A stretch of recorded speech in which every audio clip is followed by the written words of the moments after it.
Now at 5, 4 staters assess damage from the overnight storms.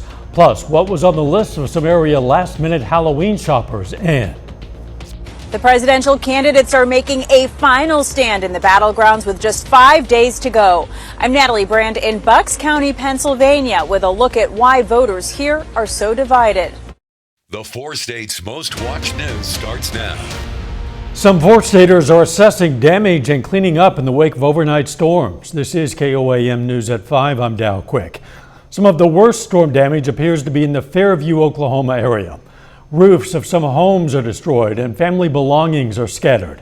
Many families tell us they're thankful to be alive.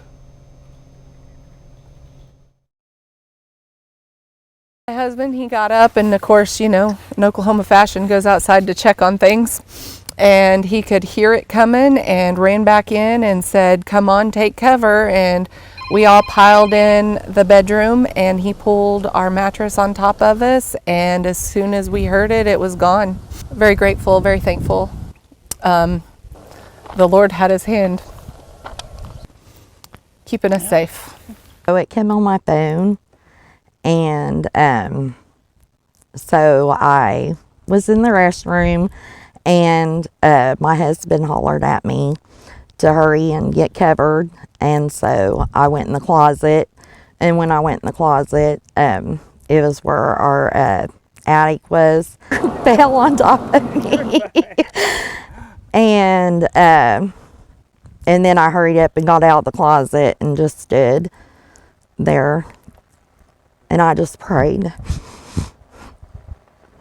Glass breaking and everything, and I knew it was a tornado, and I just started praying, hoping we'd make it. Some families we spoke with shared that this experience has rekindled painful memories from the Joplin tornadoes. Northeast Electric worked to restore 17 power poles that were down near a neighborhood in Miami as a result of the storm.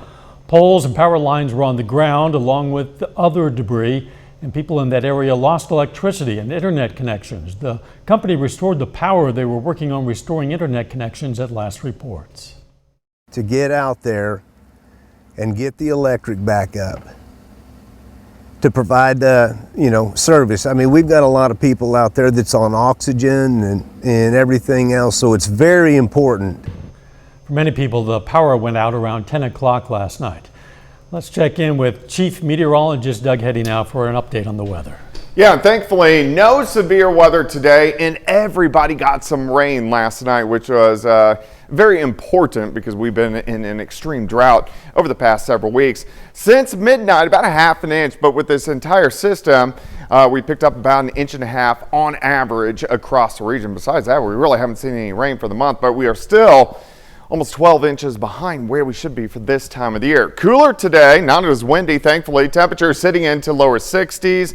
Most of us low to mid 60s, and it looks great for trick-or-treaters over the next several hours. We slide back through the 60s into the 50s, pretty much clear skies as we go through the overnight hours. And that is what we have out there right now, clear skies across the region. Chilly this evening.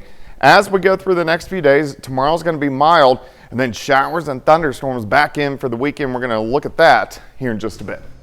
See you soon. Former President Donald Trump and Vice President Kamala Harris are headed out west as they push for votes in all of the battleground states. The latest dust-up between the two comes as they go back and forth over a comment Trump made about women while campaigning in Wisconsin yesterday. Natalie Brand has the latest from the campaign trail. Former President Donald Trump arrived in Albuquerque, New Mexico, a state his campaign believes is closer than polls show. So I'm here for one simple reason. I like you very much, and it's good for my credentials with the Hispanic or Latino community. Both Trump and Vice President Kamala Harris are focusing on western states today, holding dueling events in Arizona and Nevada.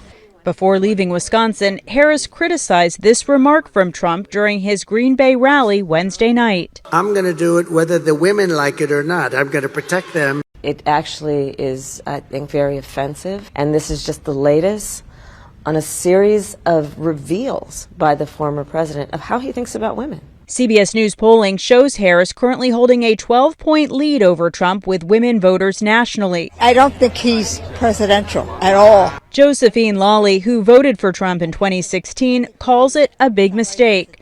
She and her husband were among those lined up to hear Governor Tim Walz speak at a union hall in Bucks County, Pennsylvania. I'll say it as nice as I can. He's despicable, arrogant, nasty. I just don't like him, period. Not far away in Bensalem, supporters of the former president shopping at a store dedicated to him say they're voting for Trump's policies. You know, he's very bombastic. You don't have to like his personality, but I think you really need to sort the issues out and ask the question, were you better when President Trump was in office? When Trump came in, we heard what Trump said and what he did what he said he was going to do. The political divide within this key Philadelphia suburb on full display at nearly every street corner in a state that could ultimately decide the election. Natalie Brand, CBS News, Bucks County, Pennsylvania. Early voting, known as on-demand mail ballot voting in Pennsylvania, is now done in the state, except in Bucks County, Pennsylvania, where a judge extended it through tomorrow.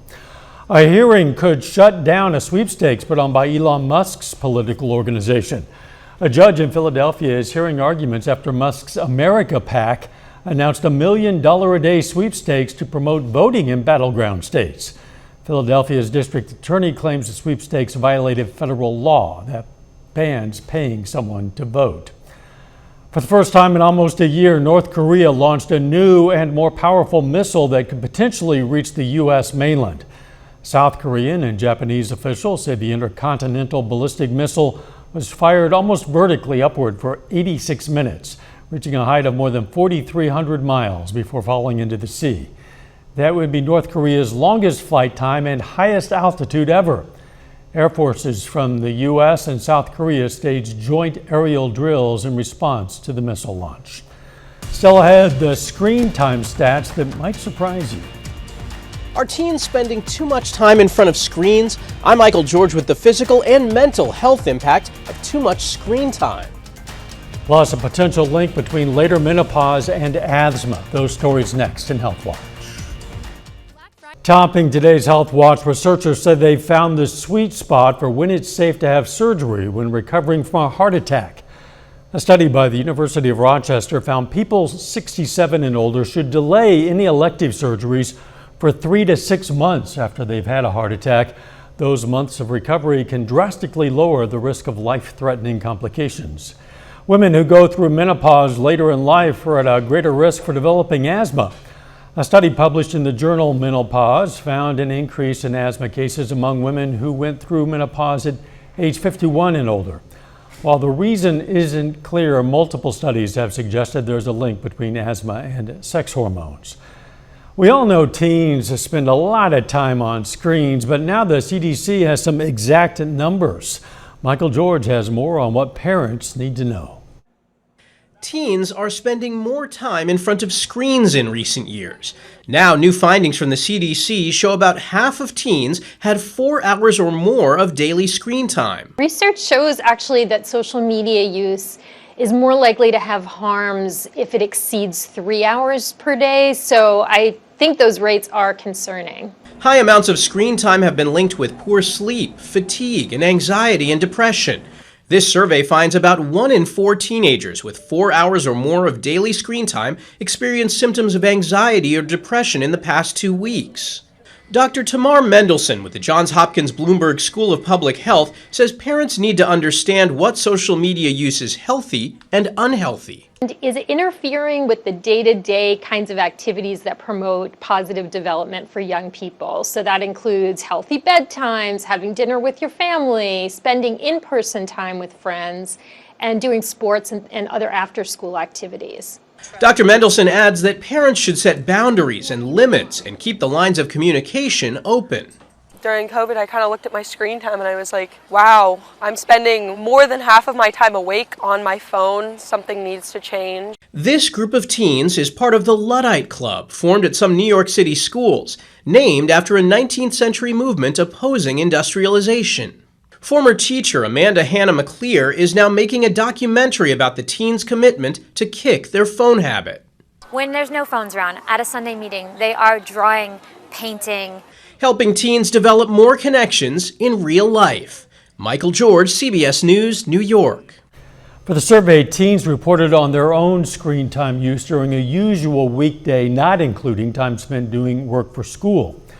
Young people with severe obesity who had weight loss surgery are seeing significant health benefits 10 years later. A study by the National Institutes of Health looked at teens around the age of 17 who underwent gastric bypass or sleeve gastrectomy surgeries 10 years ago. The patients saw a more than 50% reduction in type 2 diabetes, hypertension, and abnormal cholesterol. And that is a look at today's health news. Later, scary books. Fans of frightful fiction have a new haunt. I'm Michael George with the growing horror book club trend that's creeping across the country. Plus, we get a short break from the rain, but more rain. Well, of course, a much calmer day for us today, also much cooler, and we don't have the wind. The wind's been crazy all week long after severe thunderstorms rolling through the region yesterday evening and last night. Most areas picked up, on average, 1 to 3 inches, some higher amounts as well. So it was great to get some rain, let it soak in for a couple days before more rain moves back in as we head into the weekend. Temperatures chilly. It's pretty close to where we should be for the last day of October. Lower 60s across the region. Let's go outside. Here's 7th. Here's range line sitting at 62. Northerly winds are light at about 5 miles per hour through the evening. So trick-or-treaters gonna need a jacket. Once that sun angle sets, we drop through the 50s pretty quickly, and then eventually into the 40s later on tonight. Clear skies. All the clouds we had earlier today racing off toward the east. Our storm system from yesterday now through the Ohio River Valley. And if we look back toward the west, here's the beginnings of our next system, which will start to affect us as we go into the weekend. Big storm system takes its time, dips into the southwestern parts of the U.S. Look at the moisture ahead of it. So this is on Sunday. Main system kicks out by Monday. It will pass on by, and then again, we reload. Here comes another storm system for the second half of next week. So we have plenty of rain chances, at least in the forecast. Let me walk you through time. Clear skies tonight, chilly, back and down lower 40s later on tonight. By noon on Friday, we're back into lower 60s, and I think most of us near 70. We start to get some clouds, high clouds increasing late in the day. As we go through the overnight hours, clouds thicken tomorrow night, mostly cloudy skies by Saturday morning, and then clouds thicken throughout the day. You can see the rain really increasing out to our west. I really think most of Saturday is going to be dry, but as we get into Saturday evening, Saturday night, we'll start to get scattered showers and thunderstorms across the region. All right, looking at your Friday, 44 to start, 62 by noon, high temp, 70 degrees. Let's go into four-state Friday night high school football. Some areas already kicking off playoffs, 65 by 7 by the fourth quarter at 60 degrees. So really, football weather is looking pretty good. All right, so as we go back into the weekend, showers and thunderstorms, they really get going on Sunday. These won't be severe, but a few of these could be stronger. We could get some severe thunderstorms central parts of Oklahoma.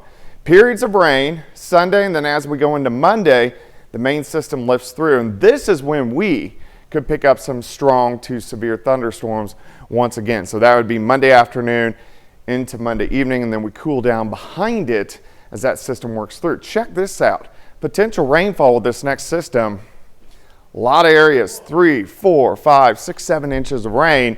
So that's good. I mean, we don't need it all in 2 or 3 days, but that is good. All right, 70 on Friday, 68 Saturday, 69 on Sunday. Clocks flip back 1 hour Saturday night, 70 with thunderstorms Monday, rain chances again Wednesday, Thursday next week. That would be a lot of rain in a short period of time. That would cause some flooding. Yes, it would. And the ground, of course, is now saturated. It's no longer going to soak up a lot. We need the rain. Hey, happy birthday, by the way. Oh, thank you. Yeah. Thank you. Sometimes it's more trick than treat, but I appreciate it. Thanks. Crews in Spain searched for bodies in stranded cars and buildings today as residents salvaged what they could from their ruined homes following monstrous flash floods there. At least 158 people are dead, including 155 deaths confirmed in the eastern Valencia region alone. It's Spain's deadliest natural disaster in living memory. An unknown number of people are still missing and more victims could be found. The latest jobs numbers are out. That's coming up next in Consumer Watch. Topping today's Consumer Watch, Americans are projected to spend $11.6 billion for Halloween this year, with much of that happening last minute. Just under $8 billion is going toward costumes and decorations alone. Stores like Spooky Jake's in Pittsburgh offered special deals today for those last-minute shoppers who tried to find that perfect costume or decoration. It's been steady this morning, and we are everything in the stores buy one get one free, which is a great deal. Yeah. A lot of last-minute, people looking for stuff. Some of the top costumes this year include Bob from the Beetlejuice movie, Deadpool and Wolverine, and the Minions. Private sector hiring blew past expectations this month. According to ADP's latest national employment report, private sector employers added 233,000 jobs in October. That's a sharp rise from the 159,000 jobs reported for September. You might want to mark this Halloween holiday by settling in with a spooky story, and you'll be in good company. Sales of horror fiction are rising. Nielsen Bookscan says 2023 was the biggest year for horror ever, and this year could break new records. Reporter Michael George says readers are now creeping by the thousands into book clubs. Tucked away inside a New York City restaurant, what came first, me or the fear? A gathering to discuss a fictional town where everyone has been found dead or dismembered, laid out in the novel Phantoms. I am apparently afraid of giant moths. I learned that about myself. Super scary. So it's just pitch black. And Denora Aguilar started the Thriller Crush book club in 2023. They recently read Dracula, The Kind Worth Killing, and The Hellbound Heart. My first book club meeting, nobody showed up. But now I have 224 members and we have a lot of fun every month. According to the online platform bookclubs.com, the number of groups specifically focused on the horror genre doubled in the past year. The site is now hosting more than 1,000 horror book clubs. The whole time I was reading this, I kept thinking, this has to be a movie. The club My Dark Library meets on Zoom and just finished the Halloween Tree. In Chicago, the horror bookstore Bucket of Blood has been hosting monthly meetups for 10 years. This October, they read House of Leaves. It's always a lively discussion. There's a lot of fantastic independent publishers, new writers coming out in the genre. Unequivocally, yes, they like to be scared. We met up with Anna Ford, the founder and CEO of bookclubs.com at New York City's book club bar. It's different. It's an escape. There's a lot to talk about. It's suspenseful. She says since COVID, people are looking for community. Now I have people to laugh with, people to gasp with. And there's growing interest in all genre-specific clubs. Oh, I don't want to read this scene anymore. Which means there's a club for everyone. So enter if you dare. Michael George, CBS News, New York. A final check of the forecast next.